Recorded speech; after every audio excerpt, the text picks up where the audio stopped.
Bonjour à tous et bienvenue sur Salut. Scrum Life. Dans une session avec Jean-Pierre Lambert, on répond à vos questions et là, on va se concentrer sur le dernier épisode qui est l'épisode numéro 60, qui est mode produit, mode projet. Quelles sont les différences? Alors du coup le premier commentaire, alors bon, du coup c'est un peu de la tricherie, hein, c'était pas un commentaire sur YouTube qui a été fait sur LinkedIn, mais comme il est très intéressant, voilà, je vous l'affiche, alors je vais vous le lire, hein. Cette distinction est à mon sens un manquement de plus à la compréhension de qu'est-ce que c'est que de construire un produit en mode adaptatif centré sur l'utilisateur. Ce qui me dérange en plus en mode projet et qui casse complètement le produit et sa logique d'utilisation et de construction, c'est le manque d'apprentissage sur les feedbacks et feed-forward des utilisateurs. En mode projet, arrivé à la fin, à la date de fin de projet, à la fin du build, quoi, ben, le projet passe au run. Si on ajoute à ça la mauvaise compréhension du MVP, c'est la fin de tout. Le produit a à peine réussi à convaincre les early adopters qu'il est déjà casé dans on ne fera pas d'effort pour y ajouter de la valeur, tout juste on corrige les bugs. En ajoutant à cela la perte du PO qui n'est pas sur le run, ou pas le même au mieux, le changement de développeur qui était engagé, qui s'était défoncé pour sortir le meilleur produit du monde, mais qui au final n'en verront aucun bénéfice, c'est triste. Voilà, donc je pense qu'effectivement c'est assez intéressant, c'est que oui, on a un peu zappé cette dimension, effectivement, entre projet et produit. Ouais, souvent il y a ce côté-là, ouais, projet, c'est tu fais du build, et puis à la fin, en fait, on s'en fiche, on l'a livré au client, c'est le problème du C'est ça. client.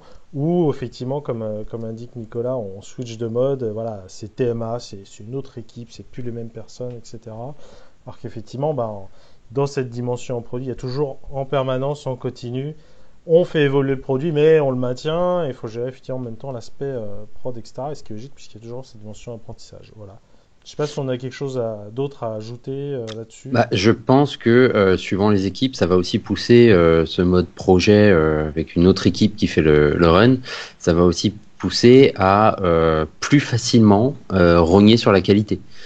Parce que du coup c'est pas nous qui allons faire la maintenance, donc c'est pas grave si c'est pas de la bonne qualité ou des choses comme ça, et du coup on peut avoir une pression qui est fait parfois par le PO, parfois par les devs parce que juste ils ont pas envie, ils sont pas impliqués dedans du tout. Oui, ils essaient de faire euh, plaisir. Exactement. Et du coup, on va avoir plutôt tendance à sortir le truc vite fait. Et puis, tant pis pour le reste. Ou à mettre des bugs de côté en se disant, bon, ça c'est pas prioritaire, c'est pas bloquant pour le MVP. Tant pis quoi. C'est vrai que de ce point de vue-là, de se dire que tu vas te taper la maintenance en prod, c'est un incentive intéressant pour pas mettre de bugs, quoi. C'est ça. On se dit non, on va peut-être faire de la qualité maintenant, on va peut-être mettre les tests maintenant plutôt que de les faire après quoi. Ok. On passe sur un autre commentaire. Oui. Alors on va faire un commentaire du coup de Paul-Emmanuel Butin qui lui a écrit sur YouTube. Et du coup, on a Paul-Emmanuel qui est là avec nous pour pouvoir répondre un petit peu avec nous et nous préciser un petit peu son sujet. Bonjour. Voilà, vas-y. Bonjour Jean-Pierre, bonjour Constantin. Salut. Euh, alors déjà, je vous remercie de me faire intervenir, c'est vrai que c'est plutôt sympa. Alors, je sais pas si vous voulez que je lise directement le commentaire Bah ou... oui, oui, je pense. Pour ceux D'accord. qui débarqueraient. Alors je vais lire. Alors, j'ai marqué, du coup, même si je soutiens ton travail JP, ce sujet fait partie de ceux sur lesquels je ne suis pas d'accord du tout. Et je déplore l'adoption d'une pensée disjonctive opposant le projet au produit, là où les deux notions sont fondamentalement différentes et toutes deux nécessaires à l'activité de développement logiciel. Gros amalgame en outre sur un mode projet, c'est-à-dire un caractère unique du résultat et une forte incertitude, et les méthodes d'engagement sur le périmètre et de pilotage par les activités. Affirme également qu'on peut appliquer Scrum avec le mode projet que tu présentes à 5 minutes 20 de la vidéo, donc avec une relation menant à l'opposition à 4 minutes 44, et complètement contraire aux valeurs de Scrum. Dommage. Donc voilà le commentaire initial. Mhm. Donc, je vais essayer peut-être un petit peu de d'étayer ce que je disais. En fait, c'est un beau challenge en plus que vous me proposez là en essayant de le décrire, parce que en gros, ce que je dis dans le commentaire, c'est que c'est plus compliqué que ça, et du coup, il faut que je l'explique simplement. Donc, on va essayer de faire un peu l'exercice. Alors pourquoi est-ce que moi je suis pas très d'accord avec la distinction mode projet mode produit? Pourquoi est-ce que je trouve que ce sont deux notions en fait qui sont très très différentes? C'est qu'en fait le produit on se représente bien ce que c'est. Par contre le projet a une définition qui est complètement propre et qui est pas liée finalement à un objet ou un livrable particulier. En fait je vais juste prendre une définition que j'ai prise dans le PMP. Comme ça on pourra en discuter directement sur cette base-là. Hein.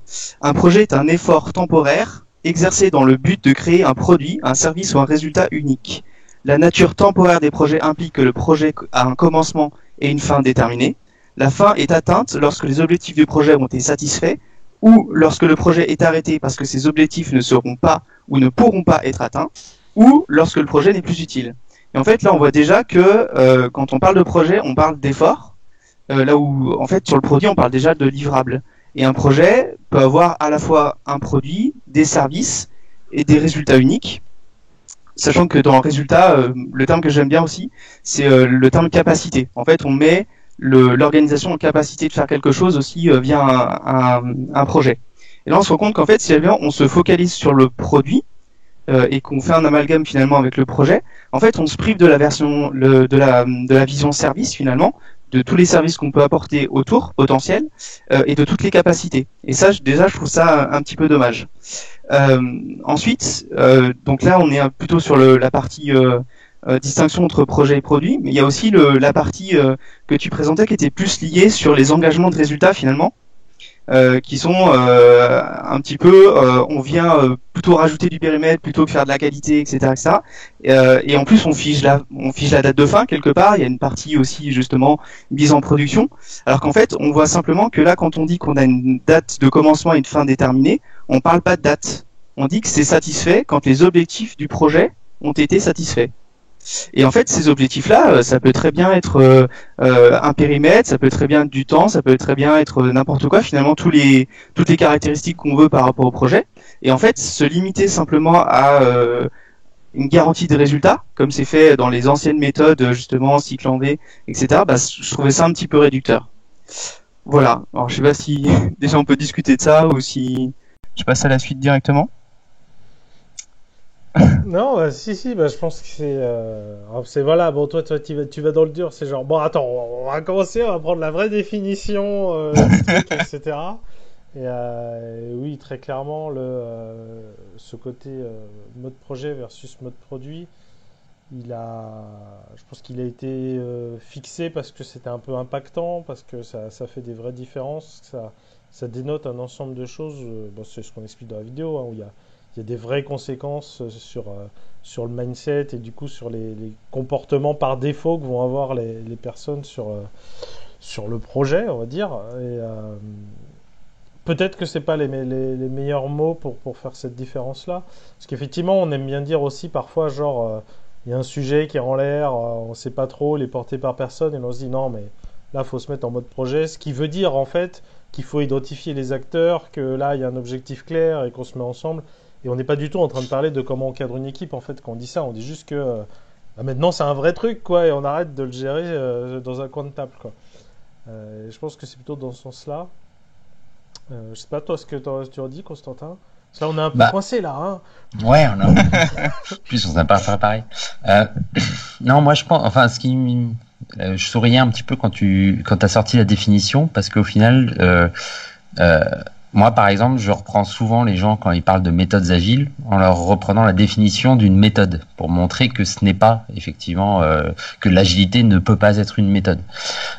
Et du coup, là, je me fais prendre un petit peu au même jeu où effectivement, quand tu définis un projet tel que tu prends cette définition, c'est pas forcément ce que moi j'avais en tête, enfin, en tout cas au niveau projet, qui était peut-être un peu trop et beaucoup plus péjoratif, ou dans le sens vraiment, au final, plus les projets tels qu'on les voit vraiment faits, ou en tout cas considérés en entreprise, surtout dans les grosses boîtes, avec il y a une date de fin, il y a un scope défini. Et en fait, c'est comme disait JP dans la vidéo, il y a un contrat de sortir ça à telle date. Et en fait, il faut le faire. Et souvent, ça mène aussi à des pressions qui sont, en gros, vous deviez faire ça, vous devez le faire. Donc, si vous devez travailler le week-end ou le soir, c'est pas notre problème, mais voilà, il faut le faire. Exactement. Mais ce que j'aime bien dans ta description de la définition du projet, c'est qu'au final, effectivement, on voit que c'est peut-être tout simplement pardon, c'est peut-être tout simplement que le projet déjà en lui-même est mal utilisé au final dans les entreprises. Les gens ont un peu dévoyé parce que effectivement c'est pas en fait c'est un petit peu, je pense, comme quand on essaye de définir un objectif de sprint. C'est-à-dire que je le vois très régulièrement, l'objectif c'est de finir toutes les tâches avant la fin du sprint. Et en fait, au final, on peut peut-être faire un projet avec un objectif beaucoup plus large ou beaucoup plus conceptuel, qui va être d'améliorer telle expérience ou d'apporter 10% de plus de gens sur le panier. Enfin bon, voilà, des choses beaucoup moins concrètes. Et du coup, d'avoir le même principe de se dire, on n'est pas là, on fait un projet, mais c'est pas une liste de tâches à faire prédéfinie, mais c'est un objectif à atteindre. C'est plutôt des objectifs. Ouais. En fait, ça a été beaucoup une opposition en fait entre l'agilité et le cycle en V, finalement, waterfall. Et c'est vrai que la notion de projet en fait a beaucoup souffert de ça, je trouve. C'est-à-dire qu'il y a les méchants chefs de projet, il y a l'effet tunnel qui est horrible, et en fait, on met derrière la notion de projet en fait toute cette projection de tout ce qu'il y a de négatif finalement dans un projet avec un engagement de résultat, etc. Alors qu'en fait, finalement, quand on se met dans un mode projet en agilité, quelque part, en fait, on vient définir les objectifs de la même manière. Par contre, on vient le faire sur des autres critères. On va définir d'autres contraintes. Alors la qualité, c'est inchangeable. Hein. Alors si je redétricote un tout petit peu ça, le postulat de départ des projets à l'ancienne, c'est à périmètre figé, je dois respecter la triptyque coût qualité délai. Mais on a bien les 4 dimensions. Tu l'avais cité dans une vidéo justement, Jean-Pierre. Hein, ces quatre contraintes là. Et finalement, si tu touches pas à la qualité et que tu décides que tu ne fiches pas le périmètre, en final, tu es en capacité de figer complètement ton budget et ton timing pour faire les choses correctement. Donc ça, c'est une chose qu'il faut bien mettre en tête. Et en fait, si je pousse encore le bouchon encore plus loin, si tu touches toujours pas la qualité, mais que du coup tu as une contrainte concrète de résultat, t'es pas obligé d'utiliser les anciennes méthodes. Tu pourrais très bien laisser libre l'enveloppe budgétaire et le temps que tu alloues à ça pour obtenir le résultat à la fin. Bon, ça, c'est pas fait parce que concrètement, c'est trop lié aux finances, etc. Et c'est très très tabou. Mais en fait, on pourrait le faire complètement. Et même l'engagement de résultat est pas si mal en soi. C'est juste qu'on le fait mal en fait. Voilà. Effectivement, quand dans la situation que tu décris où c'est le budget qui est flexible. Ouais, c'est du coup, en général, on retombe sur ce qu'on appelle le mode produit, où en fait, de toute façon, ton équipe, tu l'as en permanence et tu feras des évolutions. Après, je pense que ça arrive quand même. Les gens n'arrivent pas sur le projet en se disant, et le budget, en vrai, on l'ajustera au fil de l'eau. Mais en vrai, ce qui arrive, c'est que on fait le projet et quand on est à la fin, on se dit, ah, c'est cool quand même ce qu'on a, mais ça serait plus cool si on avait ça en plus. Ouais. Et donc voilà, donc finalement, c'est rallonge sur rallonge, et pas dans le sens négatif le projet part en couille et on essaie de rattraper le truc quand même, juste dans une dynamique très positive c'est déjà super en fait. Et si on continue, et finalement qu'il y ait du produit déguisé, mais qui est dans une démarche de gestion de budget, et donc on se retrouve tout comme tu peux avoir des prestataires en régie qui sont là pour 3 mois, et puis finalement on va les renouveler pour 3 mois, et puis finalement on va les renouveler pour 3 mois, parce qu'à chaque fois, ça a construit un produit en interne que tu as envie de continuer, quoi. Alors, ce qui est important aussi, c'est que ces objectifs-là, ils sont très, très... c'est bien marqué aussi qu'ils sont clairs. Et en fait, quand tu parles de ça, et je fais tout de suite le parallèle avec Mythic, alors je sais pas si ça te parlera, mais en fait, potentiellement, tu n'es pas en mode projet. Alors, je vais juste donner une petite image là-dessus, c'est que quand tu as le projet d'acheter ton appartement, t'es pas encore dans ton appartement. Et le jour où tu y habites, en fait, c'est plus un projet. C'est-à-dire que quand tu vas lancer ton projet pour construire ton logiciel, là, tu es vraiment en mode projet. Par contre, à partir du moment où le logiciel, c'est quelque part l'activité, entre guillemets, courante de ton entreprise, t'es plus dans le projet, en fait. Tu es déjà après le projet. Et t'es pas non plus dans un run dégradé, en fait. Tu es dans un mode qui est plutôt de l'opération. Ce qu'on appelle des opérations, en fait. Sur un petit peu le modèle de l'industrie, quelque part. On peut prendre plein d'exemples comme ça. Quand on fabrique le premier prototype d'une voiture, c'est le projet. et quand on vient construire les voitures un peu à la chaîne, là on n'est plus dans un projet en fait. Même si chaque voiture est unique d'une certaine manière, il y a plus d'incertitude en fait qui est liée au projet et du coup on n'est plus dans un mode projet. On est vraiment dans des opérations. Voilà, donc ça c'était un petit peu important de le dire parce qu'en fait on fait pas systématiquement du Scrum en projet. Alors je vais essayer de retrouver rapidement la définition qu'ils mettent dans Scrum parce que je l'avais noté quelque part, je sais plus trop où. Faut que je retrouve mes notes. Il s'est préparé lui. Ah bah j'avais noté un petit peu, mais j'aime bien aussi dire les choses de manière assez précise. Mais alors je pense que je vais pas réussir à le retrouver. Tant pis, je ferai avec mes souvenirs. Mais en gros, c'était pouvoir adresser des problèmes complexes en fait, tout simplement. Et là, on parle pas du tout de mode où en fait on se met des contraintes figées ou quoi que ce soit. Et donc en opération, c'est tout à fait, compatible en fait de se mettre par exemple en Scrum. Et c'est pas du tout un problème de le faire. On n'est pas nécessairement en projet. Donc il y a cette notion de projet et il y a cette notion de produit qui est potentiellement un délivrable du projet, mais on n'est pas nécessairement en projet. Et du coup, il y a je sais pas comment exprimer ça, mais on a un peu ce sac de nœuds qu'il faut réussir à démêler pour savoir exactement où est-ce qu'on veut aller. Et en fait, juste en clarifiant ça, des fois, ça permet juste d'enlever certaines craintes, certains problèmes qu'on peut avoir parce que justement les contraintes qu'on se met sont pas forcément bien placées ou quoi. Voilà. Mais est-ce que du coup, ça me fait penser, mais si, alors bon, je l'ai pas en tête de ce que tu as dit sur ta définition du mode projet, mais au final, est-ce que de ce que je m'en souviens, des grandes lignes, au final, ça pourrait pas correspondre à la définition d'un sprint? D'une certaine manière, oui. D'une certaine manière, oui, parce qu'en fait, tu définis correctement ton objectif. Après, bon, on se le dit pas nécessairement comme ça parce qu'en fait, tu vas pas forcément définir ton. Enfin, il y a pas de vrai contexte projet, on va dire, pas de vraie incertitude parce qu'en fait, tu vas faire déjà normalement des engagements sur quelque chose qui est relativement dérisqué. Et du coup, si jamais tu prends le contexte des opérations, ça a pas trop de sens de dire que tu fais des mini-projets dans tes opérations. En fait, c'est comme la voiture. T'as ton résultat unique, t'as bien ta voiture qui est rouge, bleu, verte, mais ça fait pas vraiment de la voiture un projet à part entière en fait. Donc oui mais non en fait. Il y a bien l'objectif clair, mais voilà, il y a des petits trucs qui manquent quand même. Puis ensuite, ton projet, a priori, il n'y a pas de raison que tu le fasses pas avec un ensemble de sprints, justement. Ah oui, complètement. Après, tu l'itères pour le dérisquer, justement. Donc, ouais. Il y avait un truc aussi qui me semblait important, et ça, c'est quelque chose qui est quand même assez, je sais pas comment dire ça, mais quelque part un peu structurant. C'est qu'en fait, les mots qui sont utilisés, finalement, sont bien pensés et ont une utilité. Quand on parle de cadre de travail et quand on parle de méthode de gestion de projet, on voit qu'il n'y a pas un seul mot qui est en commun, quoi. Et en fait, le cadre de travail, on peut le choisir d'une certaine manière, avec n'importe quel contexte, on va dire, que ce soit un contexte projet, que ce soit un contexte d'opération. Et je trouve que c'est un bon indice aussi pour se dire, finalement, il n'y a pas d'incompatibilité. De la même manière, quand on prend l'agilité, qui est plutôt un système de valeurs, et quand on prend les frameworks, les cadres de travail, en fait, on voit que c'est une question de compatibilité. Scrum, c'est compatible avec l'agilité. Kanban, c'est compatible avec l'agilité. Si tu as envie de faire du Kanban hors de l'agilité, tu peux aussi. Si tu veux faire du Scrum hors de l'agilité, ça arrive souvent. Tu peux le faire aussi.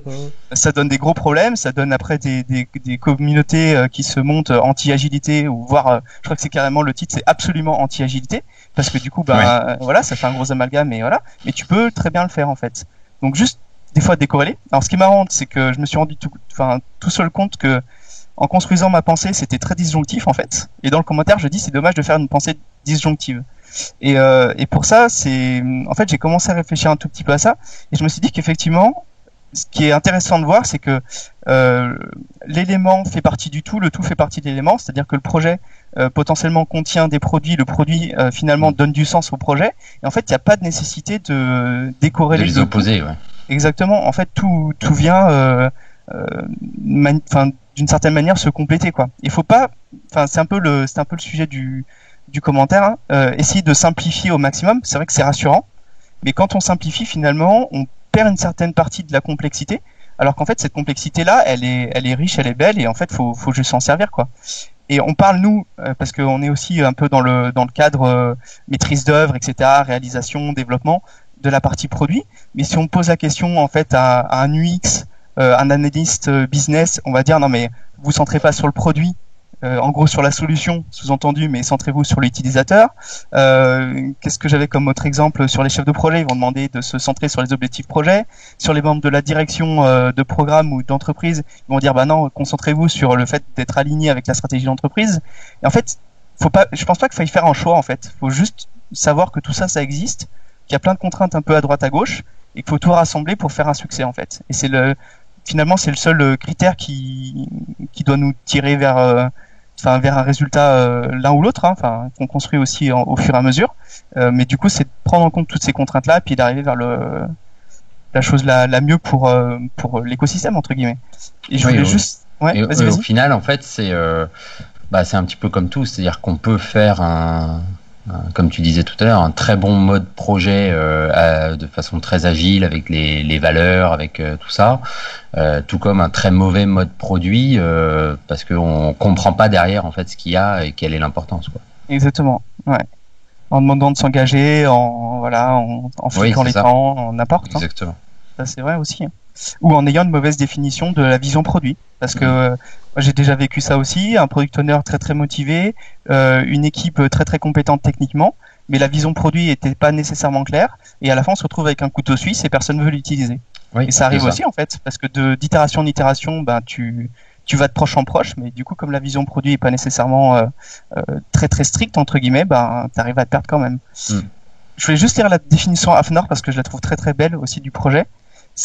Un projet est une action spécifique nouvelle qui structure méthodiquement et progressivement une réalité à venir pour laquelle on n'a pas encore d'équivalent. Et ça, je trouve ça beau en fait aussi parce que c'est dans projet en fait, il y a la notion de se projeter. Et en fait, ça donne la capacité quelque part de se projeter vers un résultat en fait qui, on l'espère, est beau quoi. Voilà. Moi, je vais arrêter là parce que sinon je peux en parler des heures. Je suis passionné. Ça peut être le mot de la fin. On parle déjà depuis 15-20 minutes. Je pense que on a assez remis le sujet à plat. Du coup, merci Paul-Emmanuel, merci Constantin. Merci à vous. Merci Jean-Pierre. Merci Paul-Emmanuel. Merci. Voilà, on s'arrête là. Je vous souhaite une bonne soirée à tous. Merci. Et puis, oubliez pas aussi pour les prochains Scrum Live, du coup, de poser vos questions. Voilà, on essaiera d'y répondre. Voilà, ou comme Paul-Emmanuel, de mettre le doigt sur les choses qui sont pas forcément claires, qui sont un peu des approximations. Ou sur lesquelles vous n'êtes pas d'accord. Être parfait. On prétend pas savoir tout sur tout. On fait juste de notre mieux. Allez, salut. Et on vous en remercie. Bonne soirée.